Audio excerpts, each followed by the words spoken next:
Welcome to my channel, where your adventure into the future starts right now.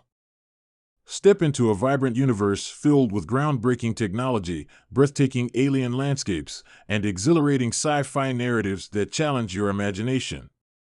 From daring explorations of distant galaxies to haunting journeys through dystopian societies, we uncover the most captivating stories and innovative ideas that will shape the world of tomorrow. Subscribe today and join us on an incredible intergalactic voyage that promises to inspire and thrill. The stars had always gleamed with an air of unknowable mystery, the dark ribbons of space stretching between them a reminder that humanity was only one small dot in the vast celestial ocean.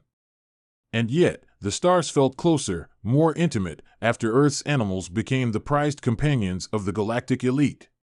What was once a simple act of love, keeping a dog as a pet or caring for a parrot, evolved into something much larger. A cultural, economic, and even emotional movement swept across star systems as humans championed their connection with Earth's creatures. The galaxy would never be the same. It all began with simple curiosity, with the same curiosity that had always driven human exploration and communication. When contact with the galactic powers became commonplace, humans were eager to prove their worth. Earth had no formal military machine to compete with the great warships of the stellar empires, nor the political acumen to maneuver themselves into higher status through subtle manipulation. Instead, humans brought something that could not be weaponized, manipulated, or measured: a simple, instinctive connection to life itself. The love of an animal. At first, they brought dogs. Dogs were humanity's first ambassadors in the stars, their scent and loyalty universal symbols of affection. They were trained companions, capable of comforting even the most stoic and distant minds of alien races.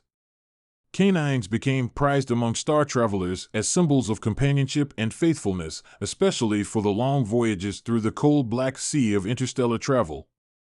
The first few had been simple mutts, adopted from shelters and trained to handle the rigors of zero gravity, translation interfaces, and alien customs. They served as messengers, cultural ambassadors, and trusted partners on new frontiers. But dogs weren't the only ones making their way out into the stars. Soon, Earth's animals became ubiquitous, representations of biodiversity and curiosity itself. Parrots came next, their intelligent mimicry and lively colors capturing the attention of sentient beings who had grown used to cold engineering and sterile aesthetic. These birds brought laughter, stories, and music into otherwise joyless diplomatic functions. In time, humans began exporting birds and fish, even rodents, to distant worlds not as commodities, but as companions. They shared the quiet beauty of companionship, the kind that transcended language, politics, and fear. Humans were wise in their approach. They didn't export their animals merely as proof of biodiversity or aesthetic value, but as examples of the rich interconnectedness of Earth life. They formed programs of animal advocacy and conservation, with governments and corporations collaborating to ensure that every pet brought into the galactic sphere was treated with respect and dignity. Their advocacy wasn't just about personal connection, but about ethical preservation and trade agreements. It wasn't about profit, it was about sharing. The first starships to leave Earth's orbit with Earth's creatures aboard were slow-moving and modest. Crewed by scientists, biologists, and cultural experts, they had the solemn mission of connecting two halves of existence, human and alien. These ships brought not only animals but the philosophy behind their presence. They didn't just give other species the window into human life, they gave the galactic powers a lens into an entirely new way of thinking about connection and value. The impact was swift. The galactic powers, initially skeptical, began to embrace Earth's methods. They found value in companionship as they never had before. After all, the ancient and lofty ideals of technology and war had left many of the great civilizations feeling hollow. When humans offered them the companionship of living, breathing animals, companions without strings or power struggles, it became a revelation. The transformation began slowly. The first worlds to adopt Earth's practices brought in dogs and cats. These animals found homes with interstellar bureaucrats, military leaders, and traders. Their influence spread like an organic pattern through the fabric of galactic society. People began to see pets not as creatures to exploit, but as living manifestations of companionship. The effect was addictive, powerful, and simple. Who could resist the warmth of a canine's paw against their lap, or the playful chatter of a parrot greeting them upon their return? It wasn't just about pets either. Humans shared their animals as ambassadors of biological variety. Through partnerships with alien scientists, they began terraforming new worlds and sharing Earth's genetic resilience with these galactic companions. They brought animals like deer, otters, and birds to alien landscapes to teach others about symbiosis, adaptation, and ecological balance. These animals became far more than just companions. They became living experiments, examples of how biology could adapt across systems. But humans weren't simply exporting these creatures with good intentions. They were advocating for them, too. On a galactic scale, this meant lobbying star empires to pass laws for animal care, conservation, and ethical treatment. They created interstellar councils and worked closely with geneticists and xenobiologists to ensure that these animals would not be harmed or exploited. Every Earth animal brought beyond their original homeworld carried with it an unspoken promise, respect, and equality. The first interstellar agreements came from this advocacy. Empires that had once struggled with war and environmental collapse began to see Earth's principles as more than quaint ideals. The way humans treated their animals, the way they championed conservation and stewardship, offered an alternative model to centuries of exploitation.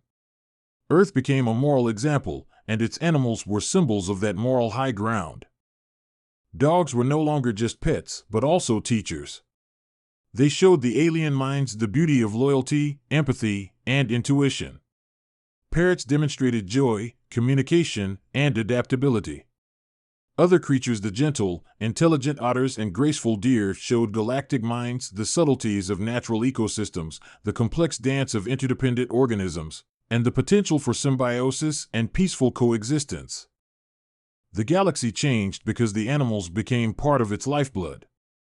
Humans quickly adapted to this new role as the caretakers of companionship. Breeding programs ensured that certain traits desired by various alien species could be preserved without violating ethical breeding practices. While there were skeptics, most found themselves unable to resist the argument. What harm could come from sharing companionship? What harm could come from understanding life through its most innocent forms, through fur and feathers, through instinct and shared joy? By the time the first great galactic wars broke out in the distant arms of the spiral, Earth's animals had already cemented their role as allies and symbols. Soldiers and diplomats brought dogs to the front lines as companions. Officers with parrot companions would hold strategy meetings with the gentle squawks of their birds punctuating the tense negotiations. Humans proved that war didn't have to be waged without heart, without shared understanding. They brought their animals with them into every system they touched. Every alien leader wanted a piece of the Earth's animals. Some traded resources for a single hound, others provided entire fleets for a parrot or a collection of rabbits. There was diplomacy in these exchanges, of course, but it went deeper than mere political maneuvering. These creatures weren't just valued for their novelty, they were valued because they represented a universal truth, one that transcended empires, power struggles, and ancient technologies. The animals showed that connection could be found through shared warmth, shared gestures, shared love. And so, Earth became the heart of the galactic sphere, not because of its technology or its warriors, but because of its vision of companionship. The humans had become philosophers in a way, advocates for a kind of galactic universalism based on love, shared understanding, and trust. Their animals carried that message in their eyes and their soft paws, and their chatter and their simple companionship. Earth wasn't just an exporter of goods, nor just a participant in galactic trade, it was a symbol. And like symbols, it resonated far deeper than technology ever could. When ambassadors from other star systems visited Earth, they would land their massive ships and marvel at the planet. The rainforests teeming with biodiversity, the plains dotted with deer and horses, the fields full of sheep and dogs, the warm touch of sunlight on fur, all of it felt foreign and familiar to the visitors. Earth was a homeworld, and the animals were its living memory, the living testament to what connection could mean.